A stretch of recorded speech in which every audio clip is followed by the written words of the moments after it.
L'histoire d'atelier, c'est une histoire très ancienne, depuis la Renaissance italienne. Leonardo da Vinci.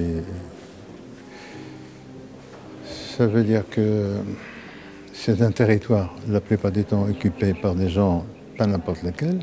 Je ne veux pas dire que je fais partie de ces gens-là, mais tout simplement, c'est un refuge pour leurs idées, pour leur démarche et pour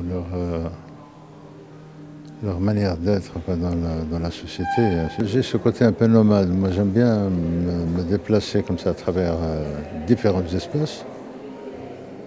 En fait, chaque fois quand je suis dans un atelier pour la première fois, je ressens un sentiment très noble. C'est comme si j'étais depuis toujours. Et ainsi de suite. Donc, c'est pour ça que j'ai dit, tiens, c'est un lieu habité. Et donc la spiritualité s'installe. Et je pense qu'un artiste a besoin de cette spiritualité parce qu'elle est à la fois très importante, d'abord pour lui en tant qu'artiste, c'est-à-dire au niveau de la création, mais la chose la plus importante encore, c'est le contact avec le monde extérieur. C'est-à-dire le fait qu'un peintre puisse faire appel à d'autres personnes qui s'intéressent de près à l'art, écrivains, critiques d'art, historiens, peintres, sculpteurs, musiciens et ainsi de suite. Et donc ça fait comme une espèce de petite famille qui se préoccupe pas tout à fait de la même chose, mais ils ont bénéficié depuis toujours de pratiquement de la même chose, c'est-à-dire la chance d'être à la fois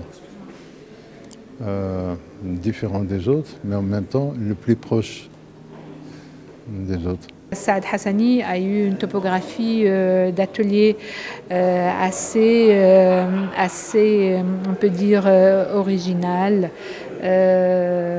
intéressante tout au long de sa carrière, telle que la Villa Assaban, l'atelier Fondok Bashkour, l'atelier Araba, l'hôtel particulier Araba, la Cité des Arts, l'atelier de la mer à Azila. Donc c'est quelqu'un qui prend beaucoup de soins, c'est-à-dire beaucoup de temps pour choisir ses lieux. C'est quelqu'un qui vraiment, on peut dire, qui est habité par les lieux. Saad a connu beaucoup de lieux, d'ateliers sous forme de villas, d'appartements, d'endroits souvent emblématiques de Casablanca parce qu'il avait une relation avec la ville assez intime, je voudrais dire, mais aussi par rapport à la situation, mais aussi par rapport à l'expression du lieu. Ce que le lieu lui donne comme inspiration, ce que le lieu peut lui apporter par rapport ou vice-versa. Le lieu peut inspirer ou influencer le travail de Saad jusqu'au moment où Saad est venu me voir pour pouvoir réfléchir avec lui à comment reprendre un espace qui se trouve dans un lieu, dans le cœur battant de l'ancienne Médina de Casablanca, un lieu qui était un peu le fondok, qu'on appelait le fondok, où un rassemblement d'artisans faisait leur travail, où il y avait des tas de métiers et qui ont avec le temps, qui se sont avec le temps effilochés. Et puis ça est revenu pour rallumer cette braise, donc cette flamme qui va redynamiser ce lieu par l'art, par de bonnes ondes, des ondes assez poétiques, assez belles, assez émotionnelles. Et c'est l'atelier de Saad. Bon, je ne connais pas tous les ateliers de Saad Hassani. Il y en a eu plusieurs au cours de son parcours d'artiste. Celui que je connais le mieux, c'est son Fondok, le Fondok qui est proche de la Médina de Casablanca. Le souvenir que j'en garde, c'est que c'était un endroit reposant, un endroit qui dégageait une sensation une impression de sérénité, de paix. C'était un endroit aussi très épuré, c'est-à-dire c'était pas un atelier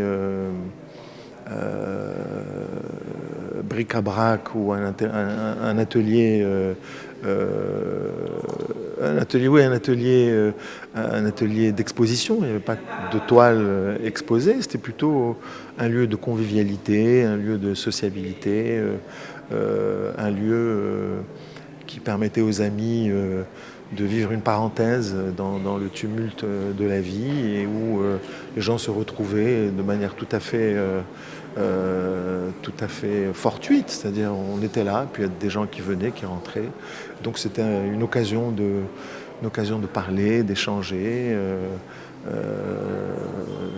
de rêver un peu. Voilà, c'est l'impression que j'en garde.